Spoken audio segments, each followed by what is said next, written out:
Create that life, legacy designers. Amber Prosia here. Welcome to episode number 24 of the Parenting Biz Podcast, coming to you every single Monday.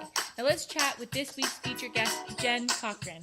Jen, are you ready to enlighten us on your journey of how you strategize and create the life you've always wanted for yourself and your children? Ready to rock and roll. Let's do it. Awesome. Jen is a business coach, branding expert, and graphic designer who specializes in helping female entrepreneurs start and grow their dream businesses. She has been doing graphic design for over 17 years, but was doing it on the side of her 9-to-5. But then in February 2016, the unthinkable happened. Her ex-husband and father of her 2 children committed suicide, leaving her family reeling. She tried to hold it together and carry on as usual, but the stress and strain of her working full-time with her children in after-school care during such a troubling period of their lives was just not working for the 3 of them. So in February 2017, she stepped into the unknown and moved herself and her 2 children with a backpack and 2 suitcases each to Panama. She wanted to live in a place where she could afford to be a full-time mom and that would also give her a chance to grow the business she loved full-time so she would always have time to spend with her kids and never have to work a 9-to-5 again. Panama turned into Spain, which turned back to Oregon, USA, where she has been living since after Christmas. Her business has taken many twists and turns in the meantime, but she is still going strong, helping and inspiring women to chase their dreams and never give up. Jen, please take a minute from that intro and give us a little glimpse of your own personal life. Yeah, so that was a really great summary. As far as my personal life, I'm actually pretty boring. I really love business and I love design, and I haven't read a fiction book in forever and ever and ever because all of my life revolves around kind of self-improvement and business and just kind of digging in deep and kind of finding edges. And then I love talking to people about any issues they're having with that because I feel like I have an edge and information. And it kind of stems from me being a multi-potentialite. If you guys don't know what that is, there's this really amazing TED Talk on the subject that I highly, highly recommend that you guys go check out. But basically, I used to kind of berate myself and get down on myself for being a person that had tons and tons of interests. And I would try and focus on just one of them. And I would always feel like I was murdering the rest of my children when I did that. And so I kind of learned over the past year and a half, 2 years, kind of since Panama and even through that process of honoring myself and all of my different facets. Because while there are a lot of people that are like swords, they're just they can cut through anything. They're very focused. They're laser sharp in their one thing. I'm kind of more like a diamond. And if you have a diamond that's round, yeah, it might still be kind of pretty, but it's not going to be very shiny or sparkly. So allowing myself to have those facets and honoring those is something that I've been learning to do. And it's really helped both my personal life and my business to just accept all of me. So Brilliant, Jen. Yeah, that's amazing. I haven't heard that analogy before. And if you don't mind, I haven't either. I just made it up. Oh, beautiful. I love it on the fly. I actually love that analogy, and I'm sure it hit home with so many of our listeners already, such an impact. But if you don't mind, afterwards, if you could share that TED Talk link with me, I'll actually put it in the show notes because I'd love to watch it too because I haven't seen that one. And I love TED Talks. They'd be awesome. Yeah, they're the best. Cool. Well, thank you so much, Jen, for being on the show today. We're so honored to have you here. So thank you for taking the time out and for, staying up late. I know you're in the States at the moment. So thank you for working out the time difference with us too. Absolutely. I really appreciate it. As you are aware, Jen, our listeners are parents or parents-to-be that realize ownership is key to not only to our parenting or business, but in life in general. And along that parenting journey, we can lose sight of that. However, if we focus on life as a game or an activity or a sport, not only can we learn to let go easier, but we can also gain strength from our mistakes and design our core focus to be one of laughter, joy, and most importantly, having fun, just like a 5-year-old kid in the sandbox. So this week, our entire interview will be acquired around the board game Monopoly. So now you guys, choose your game piece, let the banker divide out $1,500 in game money, and let's roll the dice to see who starts today's game called Incubate Your Passion. So now you guys are all aware, guys, this is just an analogy and we can create and design our lives any way we want. Jen, this was your chosen board game, so let's get ourselves prepared and we'll go right into it. So the first element is the setup, which we need to have 2 to 8 players and 1 player to be the banker. So as your specialty is the branding and startup process, please take us through the setup you work with your clients before you dive into the creation of logos or websites. Yeah, so it's actually the stuff that happens before the process of creating the logo that's the most important part ever. So many people are like, I have a business, I need a logo, and they just pick something that looks pretty to them, or that, if they have a name that's representative of a place, just something that represents that place, but without a thought of who that logo is actually supposed to be appealing to. And this is one of those things that I say that makes it sound like I just want absolutely no branding clients whatsoever. But it really doesn't matter if you like your logo at all. I'm going to say that again because it's so important. It doesn't matter if you like your logo. The point of branding a business, the point of even having a logo is to appeal to your target market, to your ideal clients. And some of us work in industries that aren't with people like us. So there are a lot of us in the coaching field. We tend to coach in things that we've gone through, but there are other people, especially if you're selling products, that you find an opportunity. And maybe you've chosen an opportunity in dogs and you're a cat person or something like that. Well, if you pick a logo that you like as a cat person, it's not necessarily something that's going to appeal to a dog person. So, one of the most important parts of branding is really, really deeply understanding your target market and who you're trying to talk to, what language they speak. Logos obviously are a visual thing, and so what those people respond to well visually. So, I dig in with my clients about who their target market resonates with, like if there's kind of superstars in the industry that they're already resonating with, because those people all have brandings, what magazines they resonate with, because a magazine like, I don't know, Car and Driver or whatever, there's some men's auto magazine, is going to be completely different than somebody who reads Vogue. Like they're completely different looks, they're different vibes. And so you want to, if you're trying to appeal to women, you want the Vogue look, not the Car and Driver look. And so finding those things that those people already resonate with visually so that you can at least segment yourself into the right area first. And then you can have some creativity, but you just want to find out what they're expecting, which is also kind of leads you to believe, or leads you to look into if they're kind of going into a more luxury market or a more bargain market, or kind of middle of the road, which would also influence the way your logo looks, the fonts you select. And then colors are a completely another part of branding, which so many people think, oh, I just have a picture, that's fine. And then they throw all these different colors. But having a brand is everything looks streamlined no matter where you are. Coca-Cola is never blue. Coca-Cola is always red. Coca-Cola always has that scripty font. And the reason that they've done that, I'm sure there's a ton. I mean, there's millions and millions and billions of dollars invested in Coca-Cola marketing, and it's very specific down to the words that they use and where punctuation goes and what magazines they choose to advertise in and everything. So just getting really specific and making sure you kind of brand to who you're trying to appeal to, not to you, because you're not buying all your stuff, they are. Yeah, absolutely. Well said. And I feel like I don't know if anyone else did, but I took some notes there too. So if you don't have to, you have to re-listen to this episode because yeah, Jen, that was awesome. I'm gonna go back and forth in between parenting and in with business because Mm-hmm. that was brilliant intro into your setup for business, but also your own personal life. Your setup had to change when you had to ensure you were emotionally and mentally strong, not only for yourself, but for your children in the unfortunate news of your husband. How has that shifted your own personal at home setup structure of, where you were 2 years ago to now where you are? Well, obviously, I mean, we were divorced for quite a while, and so we had a two-family parenting setup happening. So once he was out of the picture, everything was on me. So learning how to be that kind of dad figure as well as I could while still being balanced in myself as a woman was a challenge, because I tend to skew more masculine in my energy anyways. And so not going too far that direction and bringing the feminine back to myself was lessons that I had to learn. You can be strong, but you don't have to be masculine to be strong. You don't always have to run in that energy. You don't always have to be that rock. Like sometimes it's okay to be like water and you can still accomplish a lot.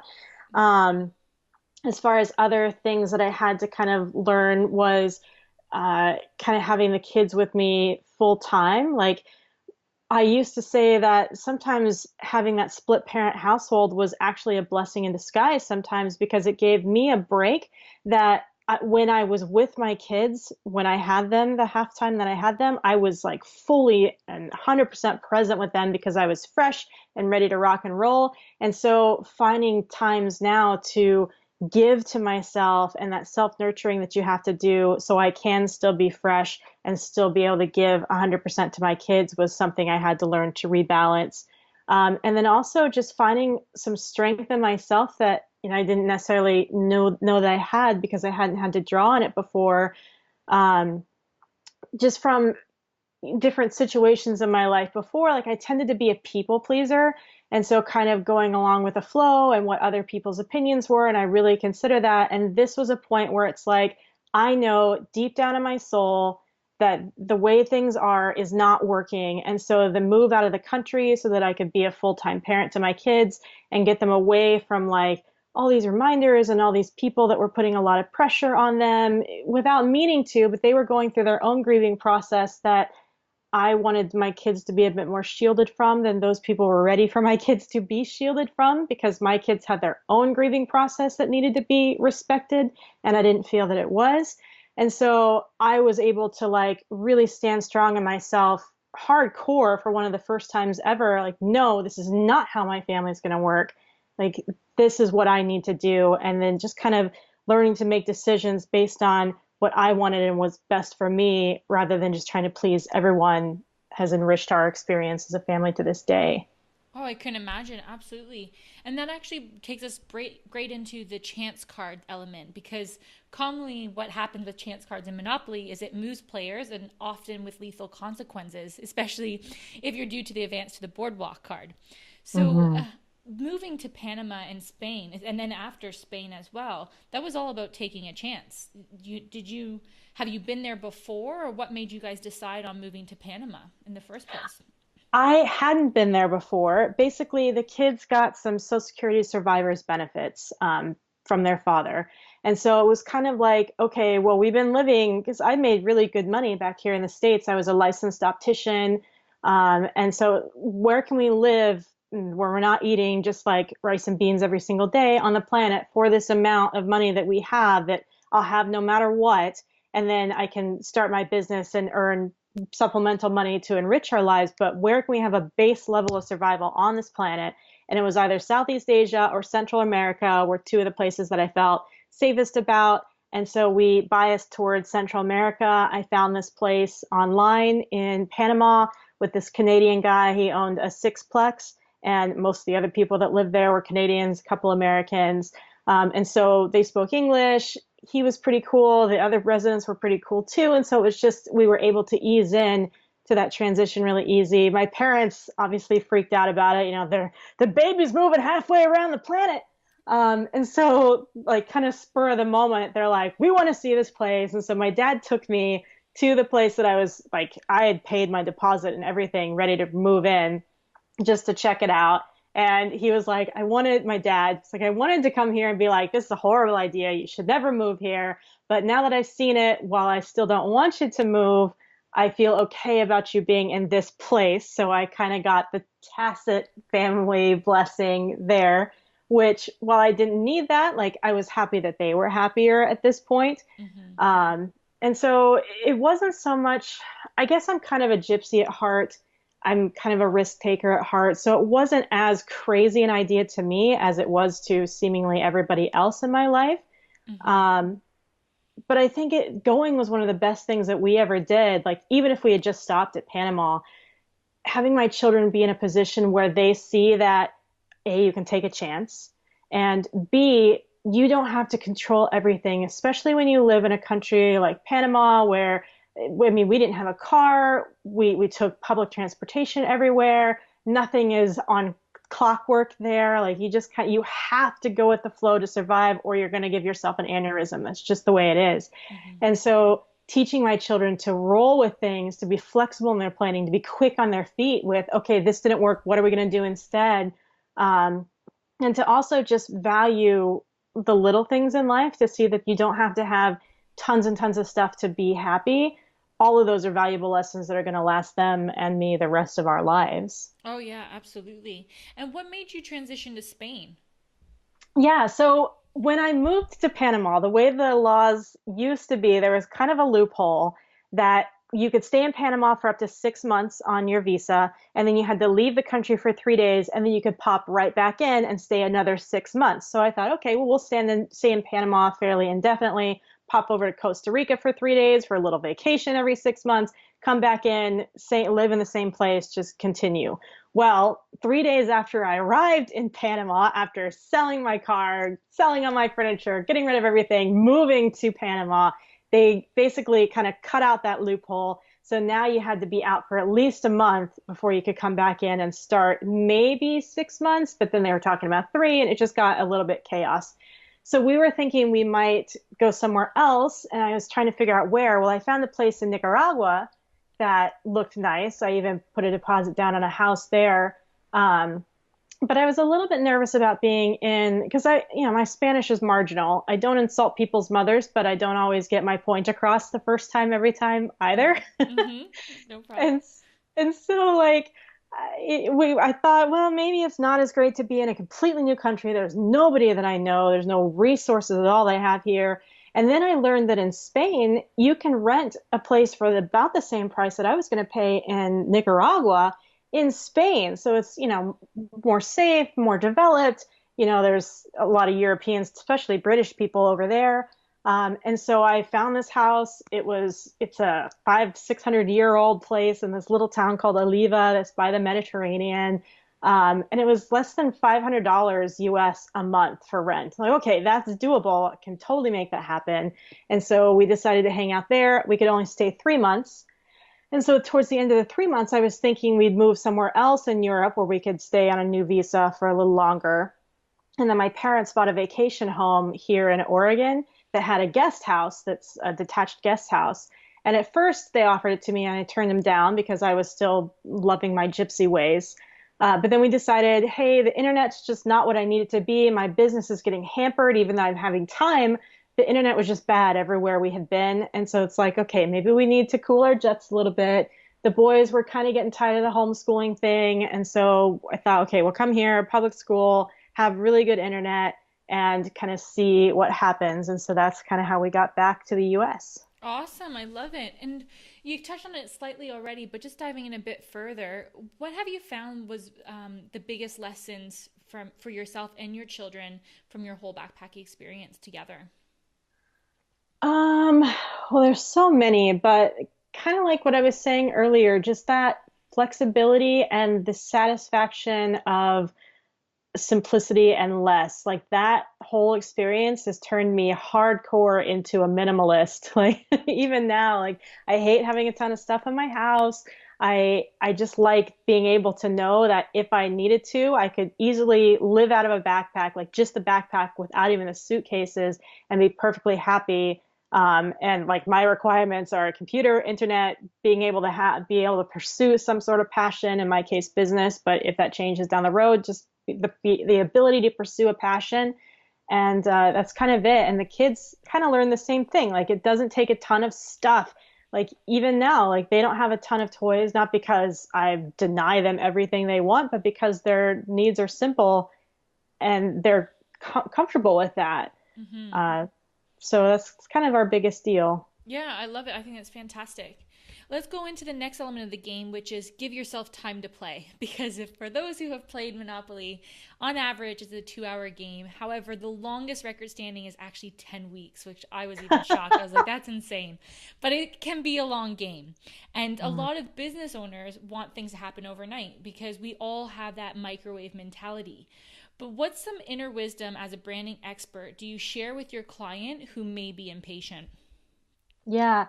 Well, the thing about being impatient is either you get yourself into a situation where you feel completely and utterly overwhelmed because you're trying to do all the things all at the same time, and or B, you end up with this kind of scattered approach to where you're not really digging in deep and accomplishing much of anything. One area where this manifests a lot in entrepreneurs' lives is their social media. So we think that we're supposed to have the Pinterest and the Instagram and the Twitter and the Snapchat and the da da da da da da da da da.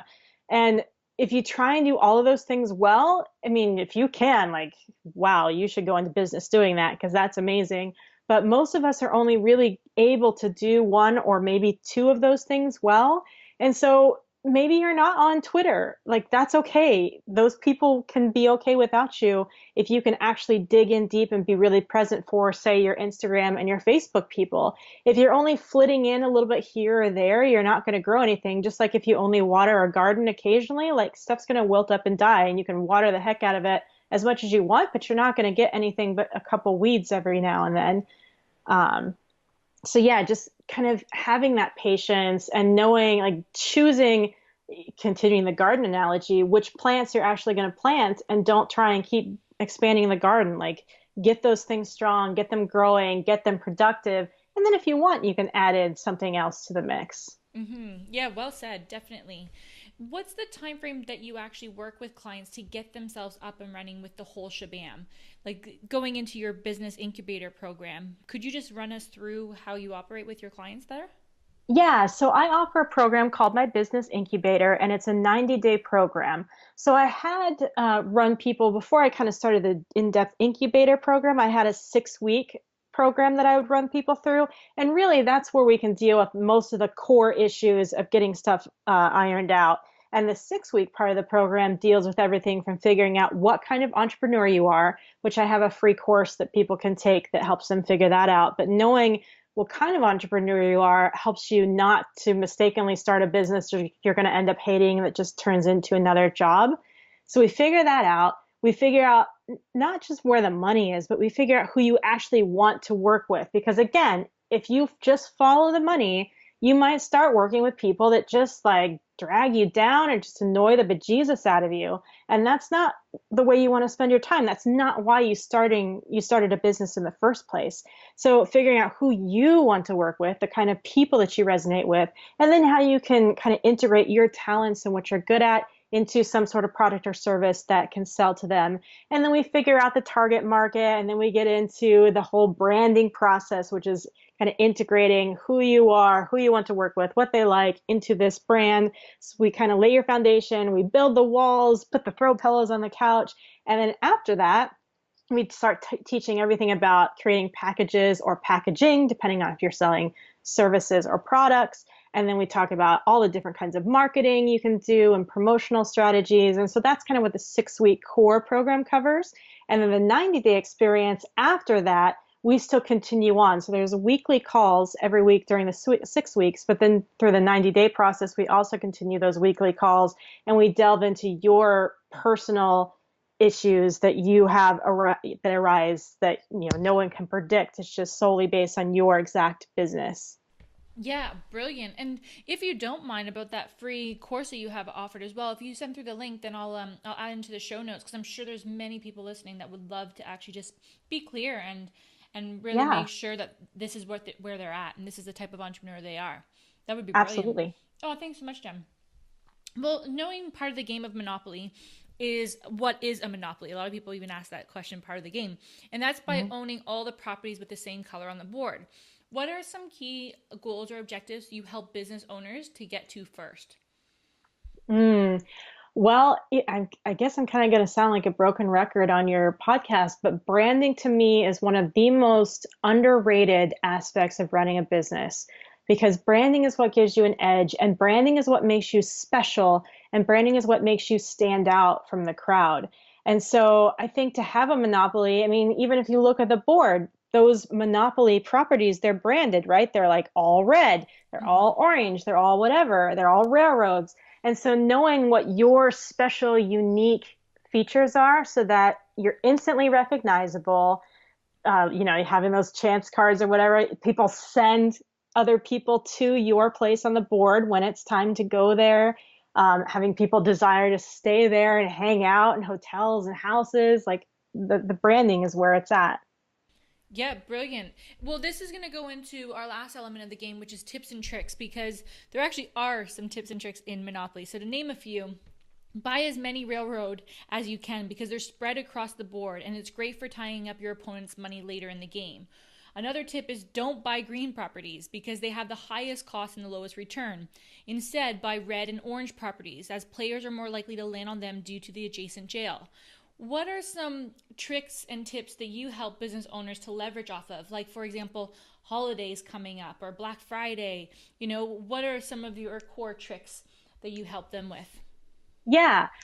In reference to Black Friday, usually around September, I run a Black Friday Ready kind of mini incubator program to kind of help people get ready, teach them some cool tricks and trips for marketing and that sort of thing, standing out, really strengthening their brand to be instantly recognizable, and also having that branding incubator for the Black Friday Ready one in September gives you enough time, especially if you're more of a handmade business or it's harder for you to get inventory, to give yourself that time to stock up, because so many people get to like, the end of October, they're like, oh my gosh, Black Friday's coming up. They're just scrambling. Maybe they don't even think about it in late October. Maybe it's like, they're sitting around the Thanksgiving table like, oh, I should do something for Black Friday in my business. Like, so that chance to give yourself time to think about it and really process and plan gives you an edge on so many of the other people that are just kind of floating through things.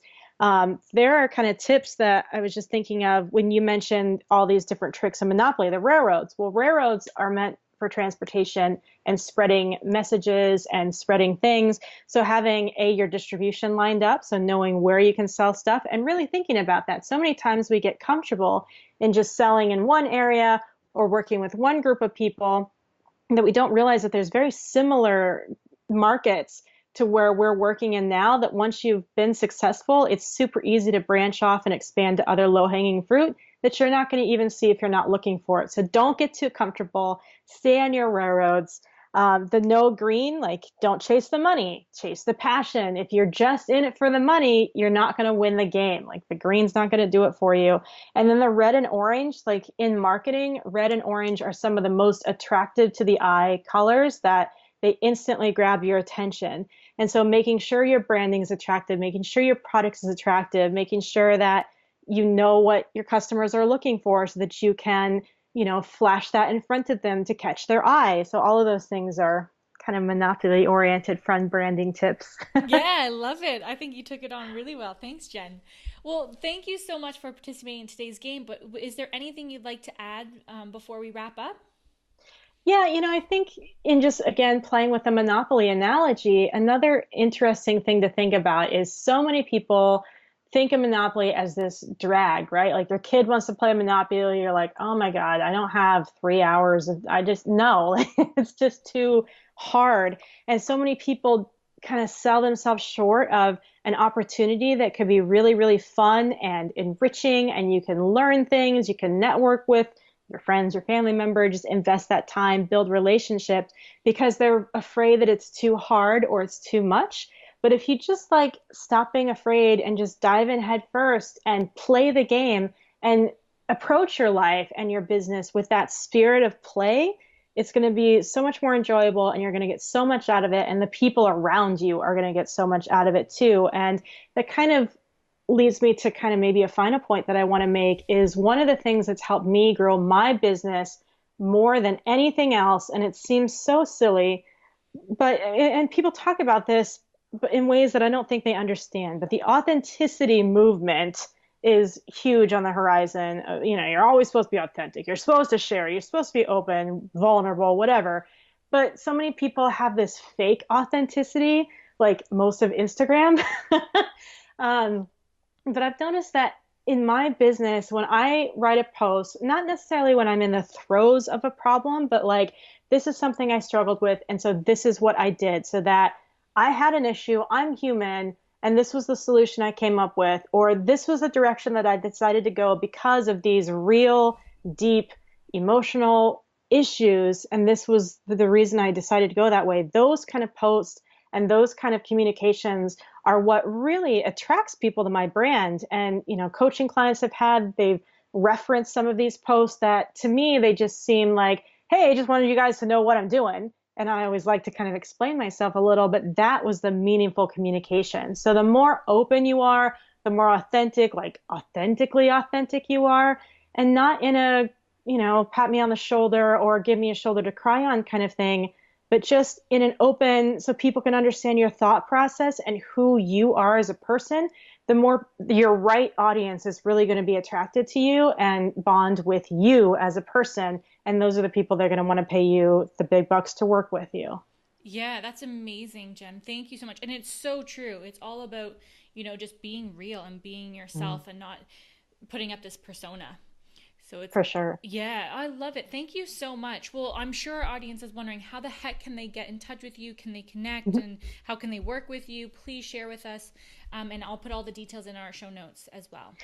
Yeah, so the best place would be mindherbusiness.com. And you can find the link to the incubator program right on the homepage there. And then if you want to come play with us on Facebook, Facebook's where I spend a lot of my time on social media. And so there's a group. If you go to facebook.com/group/mindherbusiness, just Google or Facebook, search for Mind Her Business, you'll find us.